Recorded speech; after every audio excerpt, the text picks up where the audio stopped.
রহিম, কেমন আছো তোমরা সবাই? তো দেখো, আজকে আমরা ভেক্টর অধ্যায়ের 3 নম্বর লেকচার নিয়ে আলোচনা করব। খুব ছোট্ট একটা লেকচার, এবং এই ছোট্ট লেকচারের মধ্যে অনেক কিছু আছে, দেখবো ইনশাল্লাহ।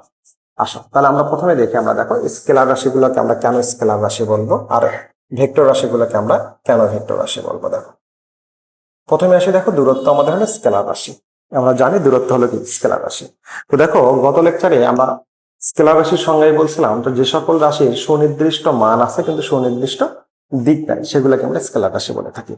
আর ভেক্টর রাশি যে সকল রাশির সুনির্দিষ্ট মান ও দিক উভয়ই বিদ্যমান। এবং সেই লেকচারে দেখছিলাম যে দিক চেঞ্জ হলে স্কেলার রাশির মানের কোনো পরিবর্তন হয় না, কিন্তু দিক চেঞ্জ হলে ভেক্টর রাশির মানের পরিবর্তন হয়ে যায়। তো ওকে, ঠিক আছে। তাহলে এখন দেখো আমাদের দূরত্ব। তাহলে দূরত্বের ক্ষেত্রে দেখো, আমরা দূরত্বকে কেন স্কেলার রাশি বলবো।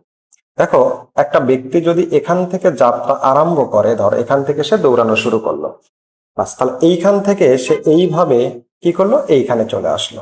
তার মানে এখন এখানে পৌঁছাই গেছে, দেখো। আচ্ছা, তাহলে এইটা হলো আমাদের স্টার্টিং পয়েন্ট, আর এইটা হলো আমাদের এন্ডিং পয়েন্ট। তাহলে এই ব্যক্তিটা স্টার্টিং পয়েন্ট থেকে এই যে এন্ডিং পয়েন্টে আসার সময় এই আঁকা বাঁকা পথ, অনেকগুলো পথ অতিক্রম করে সে এখানে আসছে। অর্থাৎ এই ব্যক্তিটা যে কোনো দিকে তার অবস্থানের পরিবর্তন করছে। তার মানে দেখো, প্রত্যেকটা মুহূর্তে আমাদের কিন্তু অভিমুখ আছে, প্রত্যেকটা মুহূর্তে আমাদের অভিমুখ আছে। অসংখ্য দিক অবলম্বন করে এই দূরত্বটা এই বিন্দুতে আসছে, অর্থাৎ এই ব্যক্তিটা এই বিন্দুতে আসছে, যেটাকে আমরা দূরত্ব বলতেছি। ওকে, তাহলে দূরত্বের ক্ষেত্রে দেখো আমাদের দিকগুলো কি না, সুনির্দিষ্ট না। কিন্তু এইটাকে যখন দেখো আমরা ভেক্টর বলতে যাব, স্টার্টিং পয়েন্ট থেকে এন্ডিং পয়েন্টের মধ্যবর্তী সংযোজক সরল রেখা যেটা, সেটাকে আমরা বলি হলো সরণ। সরণ হচ্ছে আমাদের কি রাশি বলতো, ভেক্টর রাশি। অর্থাৎ সরণের সংজ্ঞা হলো কোন নির্দিষ্ট দিকে কোনো কিছুর অবস্থানের পরিবর্তনকে আমরা কি বলি, সরণ। অথবা সর্বনিম্ন অতিক্রান্ত দূরত্বকেই সর্বনিম্ন অতিক্রান্ত দূরত্বকেই আমরা কি বলি, সরণ। দেখো, আমার এত বড় যে দূরত্ব, এই বিন্দুতে আসার জন্য তুমি এভাবে আসতে পারো, এভাবে আসতে পারো, এভাবে আসতে পারো, কিন্তু এর মধ্যে আমাকে দেখতে হবে সব থেকে সর্বনিম্ন পথ অতিক্রম করে আসছে কোন রাস্তাটা। দেখো, সর্বনিম্ন পথ অতিক্রম করে আসছে এই রাস্তাটা। তাহলে সর্বনিম্ন অতিক্রান্ত দূরত্বকেই আমরা কি বলি, সরণ।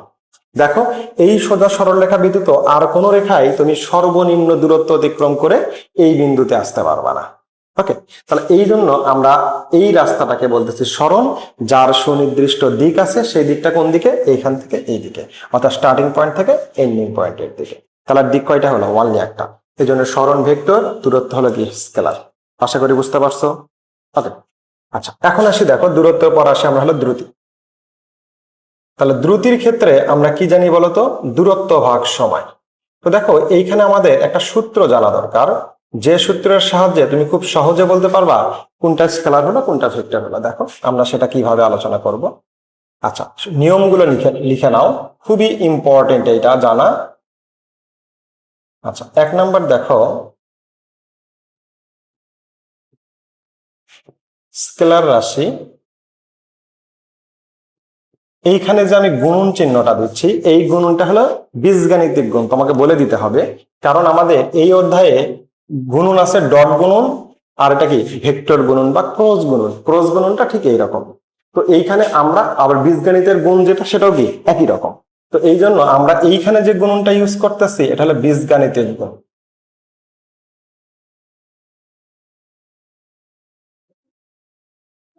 এটা হলো বীজগাণিতিক গুণ। ওকে, তাহলে স্কেলার রাশি বীজগাণিতিক গুণ, আবার হলো স্কেলার রাশি। অর্থাৎ দুইটা স্কেলার রাশির বীজগাণিতিক গুণ হচ্ছে হলো একটা স্কেলার রাশি। দেখো,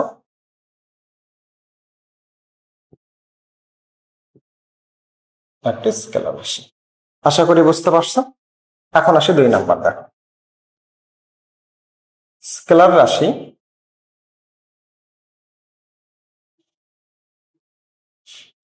এখানে যে ইনটু যেটা দিচ্ছি, এটাও আমাদের কি বীজগাণিতিক গুণ। হ্যাঁ, ভেক্টর রাশি।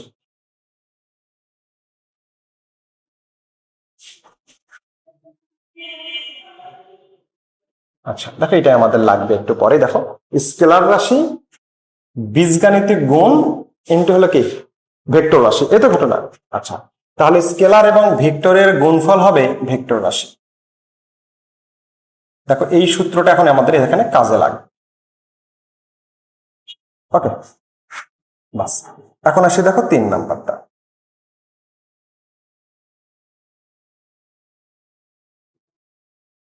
ভেক্টর রাশি, এই যেখানে যে ডট গুণন দিচ্ছি এটাই হলো স্কেলার গুণন বা ডট গুণন, ইনটু হলো ভেক্টর রাশি।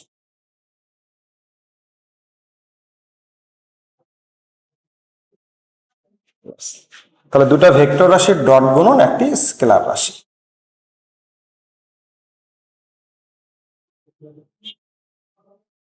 ওকে, আশা করি বুঝতে পারছো। আমাদের আরেকটা রুলস আছে, দেখো 4 নাম্বার। দুইটা, এটাকে তাহলে আমরা কি গুণন বলবো বলতো? এটা হলো ডট গুণন বা স্কেলার গুণন। ডট গুণনকে স্কেলার গুণন বলা হয়। ওকে, এইবার আসো ভেক্টর রাশি।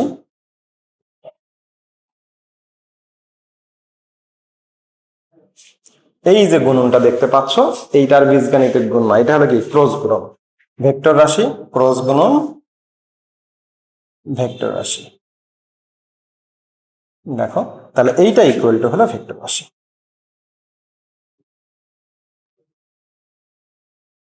তাহলে দুইটা ভেক্টর রাশির যে ক্রস গুণন সেটা হলো আমার কি ভেক্টর রাশি। ওকে, তাহলে এখন দেখো এই 4টা সূত্রের সাহায্যে আমরা কোনগুলো স্কেলার কোনগুলা ভেক্টর আমরা খুব সুন্দরভাবে ডিফাইন করতে পারবো। দেখো তাহলে আমরা এখানেই সেটা আমাদের শুরু হবে, তাই আমি একটু লিখে দিলাম। দেখো তাহলে এখন আসি, দেখো তো আমরা যদি এই ফরম্যাটটাকে এইভাবে লিখি যে দূরত্ব, এইখানে যে গুণনটা আছে, দেখো তো আমরা যে গুণনটা লিখবো 1 সময়, দেখো তো এইখানে কি আমার ডট গুণন ক্রস গুণন কোনো কিছু না, এটা বীজগাণিতিক গুণ। তাহলে এখানে আমরা যে গুণনটা ইউজ করতে সেটা কি বীজগাণিতিক। তাহলে দূরত্ব স্কেলার রাশি, আবার 1 সময়, এটা একটা মান আসবে শুধুমাত্র, কোনো দিক নাই, তাহলে এটাও একটা কি স্কেলার রাশি। তাহলে দুইটা স্কেলার রাশির বীজগাণিতিক গুণফল কি রাশি হয়? স্কেলার রাশি। সুতরাং দ্রুতি একটা কি রাশি হবে? স্কেলার রাশি। আশা করি বুঝতে পারছো। ওকে, এখন আসো দ্রুতি গেল, আমরা এখন আসি সময় তাপমাত্রা। তাহলে এখন দেখো সময়। আচ্ছা দেখো তো সময়ের ক্ষেত্রে আমরা যদি ঘড়ির কাঁটা আমার এই দিকে আছে, এখন দেখো আমি এটাকে ঘুরাচ্ছি, আমার কি সময় চেঞ্জ হবে? আবার ঘুরাচ্ছি, সময় কি চেঞ্জ হবে? সময় চেঞ্জ হবে না। অর্থাৎ দিক পরিবর্তন হলেও আমার সময় কি হবে না? পরিবর্তন হবে না। সুতরাং তাহলে দিক পরিবর্তন হলে যদি মানের কোনো পরিবর্তন না হয়, তাহলে সেটা কি রাশি হবে? স্কেলার রাশি। ওকে, এখন আসলে তাপমাত্রা। দেখো যখন আমরা থার্মোমিটারে তাপমাত্রা নির্ণয় করি, ধর আমার একটা থার্মোমিটার, থার্মোমিটার এই দিক করে রাখলাম 30 ডিগ্রি, এই দিক করে রাখলাম 40 ডিগ্রি, তা কি কখনো হয়? তা কিন্তু কখনো হয় না। তার মানে দিক পরিবর্তন হলেও তাপমাত্রার কোনো পরিবর্তন হয় না। সুতরাং তাপমাত্রা একটা কি রাশি? স্কেলার রাশি। এখন আসি দেখো তোমাদের চাপ। চাপ ইকুয়াল টু, তোমরা যেটা বলো যে বল ভাগ ক্ষেত্রফল, এই তো। আচ্ছা, অর্থাৎ F/A। তাহলে তোমরা এখানে খুব সুন্দর করে একটা সংজ্ঞা দিয়ে ফেলো যে একক ক্ষেত্রফলের উপরে প্রযুক্ত বলের মানকেই চাপ বলে। সংজ্ঞাটা সম্পূর্ণ ভুল, 0 দিয়ে দিবে। কারণ চাপের ক্ষেত্রে আমাদের এখানে যে বলটা প্রযুক্ত হয় সেই বলটা হলো লম্ব বল। অর্থাৎ একক ক্ষেত্রফলের উপরে লম্বভাবে প্রযুক্ত বলের মানকে, লম্বভাবে প্রযুক্ত বলের মানকেই আমরা কি বলি? চাপ। তো চাপের এটাকে তাহলে নিউটন মিটার স্কয়ার, তাহলে newton per metre square equal to হলে কি প্যাসকেল, অথবা নিউটন পার মিটার স্কয়ার লিখলে হবে। এইটা হলো তাহলে চাপের ক্ষেত্রে দেখো আমাদের কিছু ম্যাথ আসে এই ছোট্ট একটা জায়গা থেকে। এখন আমরা আসি, দেখো এটাকে আমরা কেন লম্ব চাপ বললাম। দেখো আমি বোর্ডের উপরে দেখো আমি একটা বল প্রয়োগ করতেছি, তাহলে এখানে ধর আমি সাপোজ ধরে নিলাম 50 নিউটন বল আমি দেখো লম্ব ভাবে প্রয়োগ করতেছি। ধর লম্ব না, তো এটা লম্ব। দেখো বাস, আমি এখন হাতটাকে এইরকম করলাম, সেম পরিমাণ বল প্রয়োগ করলাম। দেখো আমার বোর্ডের উপরে কিন্তু আর আগের ওই সমান পরিমাণ বল আর প্রযুক্ত হয় নাই। বলের একটা অংশ, কোন অংশ? এই যে লম্ব অংশটা এখন আমার বোর্ডের উপরে প্রয়োগ হচ্ছে। তার মানে এই চাপের ক্ষেত্রে এই যে লম্ব বরাবর যে বলটা আমার থাকবে সেই বলটা এখানে কাউন্ট হবে। নট তুমি এইখানে যে বলটা প্রয়োগ করছো সেইটা। ধর এখানে 50 নিউটন প্রয়োগ করছি, তার মানে লম্ব বরাবর আমার 50 নিউটন প্রয়োগ হয় নাই, 50 নিউটনের লম্ব বরাবর একটা অংশ প্রয়োগ হয়েছে, সেইটাই হবে হলো আমার এখানকার বল। তো আসো তাহলে এই টাইপের ম্যাথ গুলো আমরা কিভাবে সলভ করতে পারি একটু আমরা দেখি। দেখো, ও চাপের ক্ষেত্রে চাপটা স্কেলার রাশি কেন সেটা একটু আগে ব্যাখ্যা করি। দেখো, ধরো আমাদের এখানে একটা বেলুনের চিত্র অঙ্কন করলাম। বেলুনটা যখন আমরা ফু না দেই নর্মাল অবস্থায় তখন এরকম থাকে। যখন আমরা বেলুনটাকে ফু দেই দেখো তখন বেলুনটা আমাদের এত বড় হয়ে গেল, এই তো। আচ্ছা, এইখানে দেখো এই বেলুনটার উপরে প্রত্যেকটা অংশে সমান পরিমাণ চাপ প্রয়োগ হবে, সরি বল প্রয়োগ হবে, বুঝতে পারছো?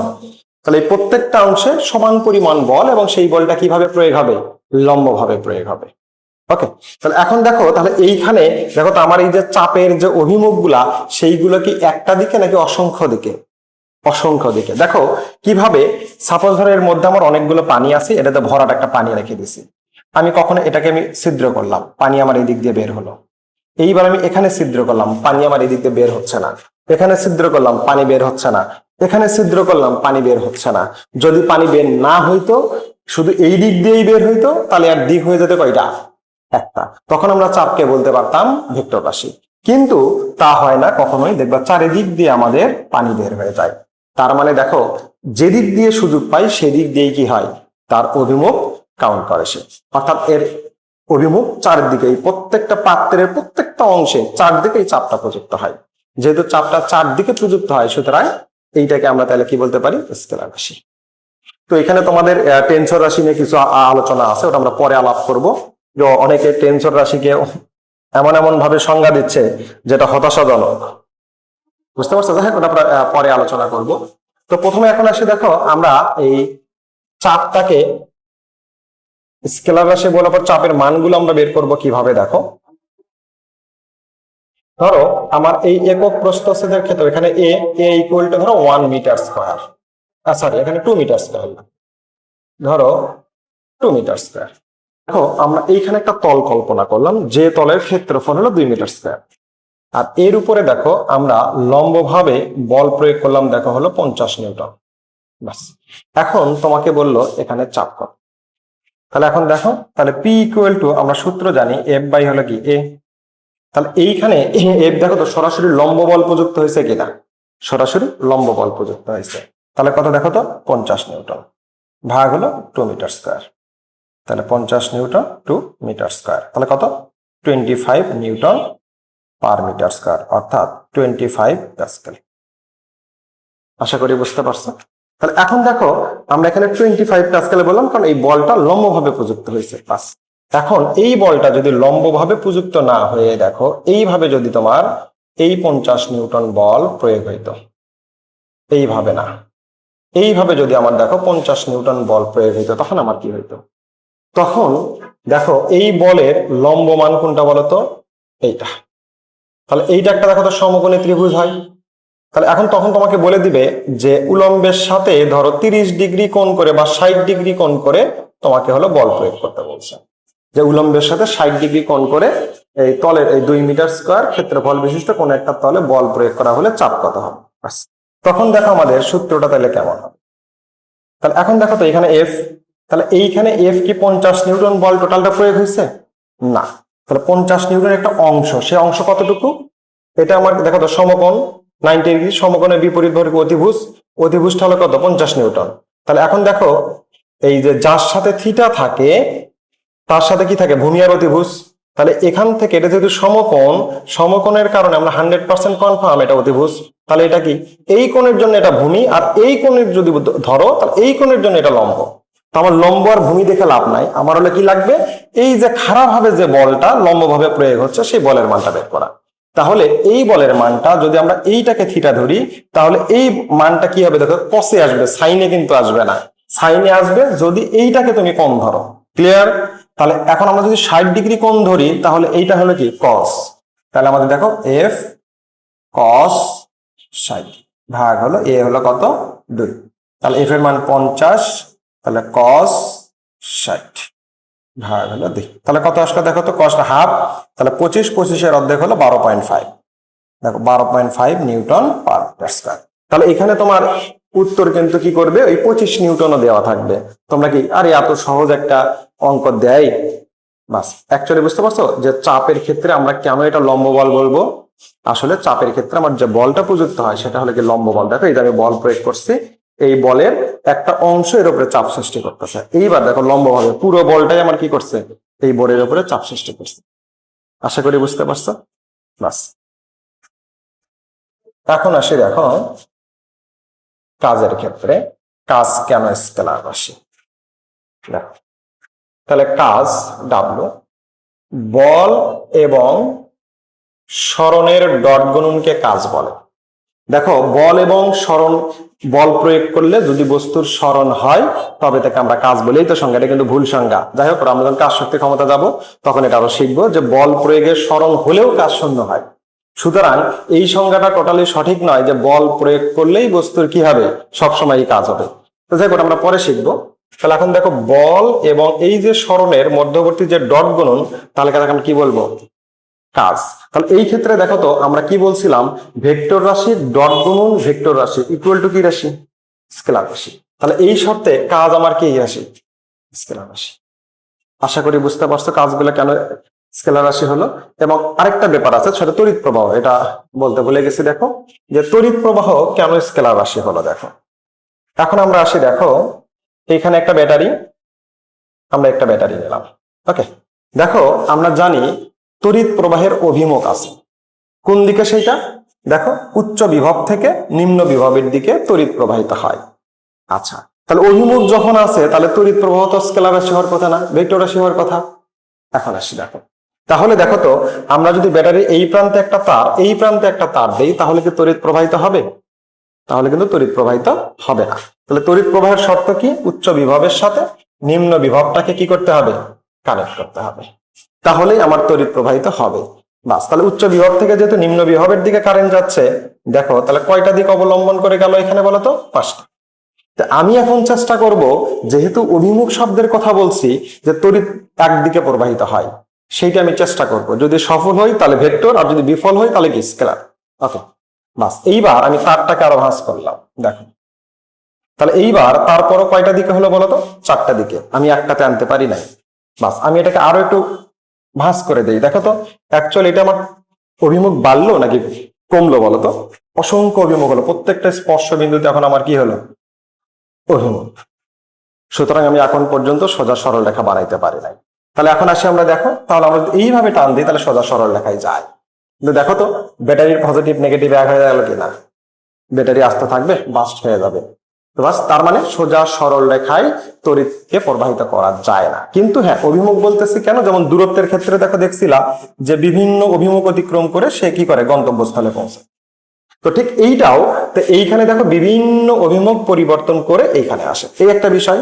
এই জন্য এটাকে আমরা স্কেলার রাশি বলি। আরেকটা বিষয় দেখো, আমি এইখান, এটাকে একটা তার যদি বলো, দেখো আমি এখানে একটা ব্যাটারি দিয়ে দিলাম।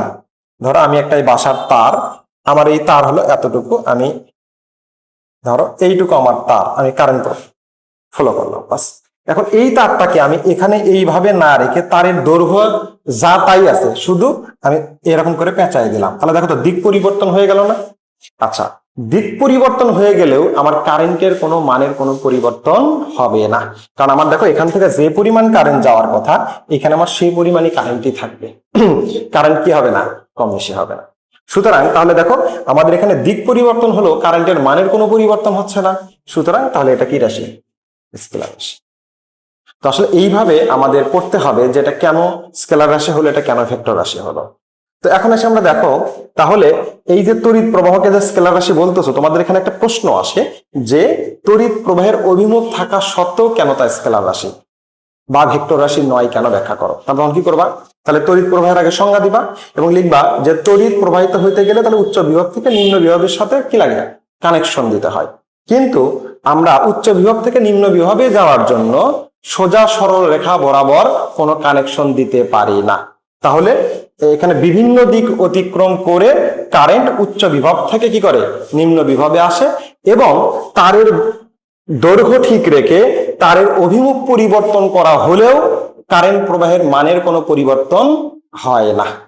যেহেতু দিক পরিবর্তনের ফলে কারেন্ট প্রবাহের কোনো পরিবর্তন হয় না, সুতরাং তড়িৎ প্রবাহ একটা কি রাশি, স্কেলার রাশি। ওকে, আরেকটা সূত্র আছে দেখো, আমরা জানি I = Q/T। দেখো আই ইকুয়াল টু হলো কিউ বাই টি। এটা হলো তড়িৎ প্রবাহের সূত্র। যখন তোমরা চলতড়িৎ পড়বা বা 9-10 পড়ে আসছো তোমরা জানো। দেখো, একক সময়ে কোনো পরিবাহীর মধ্য দিয়ে যে পরিমাণ চার্জ প্রবাহিত হয় তাকে আমরা কি বলি? তড়িৎ প্রবাহ। বাস। তাহলে এখন দেখো, চার্জ হলো ভরের মতোই। ভর যেমন আমরা কি পরিমাণ বোঝাই, চার্জের পরিমাণ বোঝাই। তাহলে চার্জ ইন্টু 1 সময়। বাস। দেখো, আমার এর মধ্যে ধরো 100টা চার্জ আছে, আমি এটাকে কাট করলাম, 200 হবে না। এর করলাম 400 হবে না, 100ই থাকবে। তার মানে চার্জের অভিমুখের কারণে চার্জের কোনো পরিবর্তন হয় না। তাহলে চার্জ কি রাশি? স্কেলার রাশি। তাহলে 1 সময়, তাহলে এটাও কি রাশি? স্কেলার রাশি। দেখো, দুইটা স্কেলার রাশির বীজগাণিতিক গুণফল কি রাশি হয়? স্কেলার রাশি হয়। তাহলে আমরা এখান থেকেও বলতে পারি যে, তড়িৎ প্রবাহের সূত্র থেকে বলতে পারি চার্জ একটা স্কেলার রাশি এবং 1 সময় এটা একটা যেহেতু মান, এটা একটা স্কেলার রাশি। দুটো স্কেলার রাশির বীজগাণিতিক গুণফল কখনো ভেক্টর রাশি হতে পারে না। আশা করি বুঝতে পারছো। তো যাক, আজকের লেকচারটা বেশি বড় হয়ে গেল, তাই ভেক্টর রাশিগুলো কেন ভেক্টর রাশি আমরা আগামী লেকচার আলোচনা করবো ইনশাল্লাহ। তো আজকের মতো এ পর্যন্তই। ভালো থেকো, সুস্থ থেকো, আল্লাহ হাফেজ।